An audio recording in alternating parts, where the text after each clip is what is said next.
Morning sir.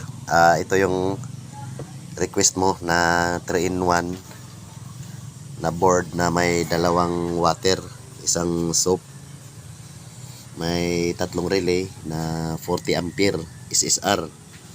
Tapos yung isang relay, nag-attach ako ng isang power tool para matesting natin kung talagang working ba.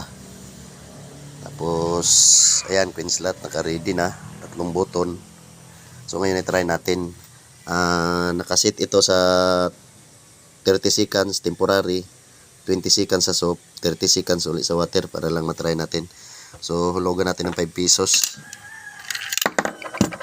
Ayan, 5. Ngayon ang una natin paganahin, ito munang water kasi nandito yung nakatouch yung power tool, para yun ang una natin titestingin kung gagana ba ito. I-on off natin kasi ang para matry natin kung magbe-break ba yung LCD nya. No, sige, pindutin natin 30 seconds yung water. Yun, running na yung time. Tapos umilaw na yung indicator, pati yung relay nya na may nakatouch na power tool. Ngayon, pipindutin na natin tong power tools kung gagana ba, no. 20 seconds, 19. Ayun. Oh, nag-on na siya, oh.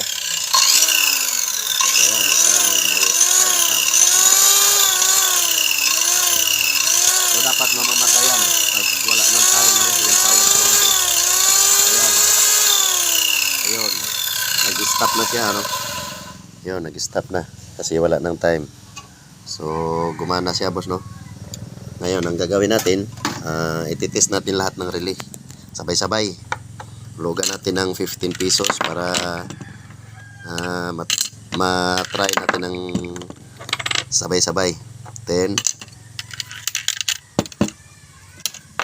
10, dagdagan pa natin ng 5. Yun, 15. So yan, 15, no. So sige, try natin sabay-sabay.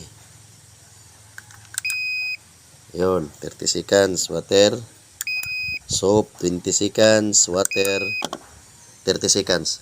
Ayan, nag-ilaw lahat ng indicator, pati yung relay dapat nag-ilaw yan. Ayan. Yan.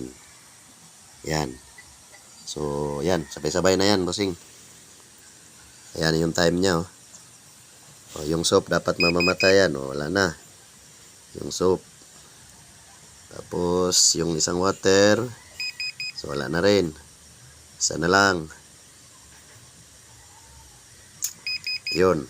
So wala nang time lahat yan. So nag-stop na. Try natin uli yung power tools, no. Lugan natin 5 pesos, start. Yun, running na yung time, 30 seconds. Tapos punta tayo sa power tool, on natin, no. Yun.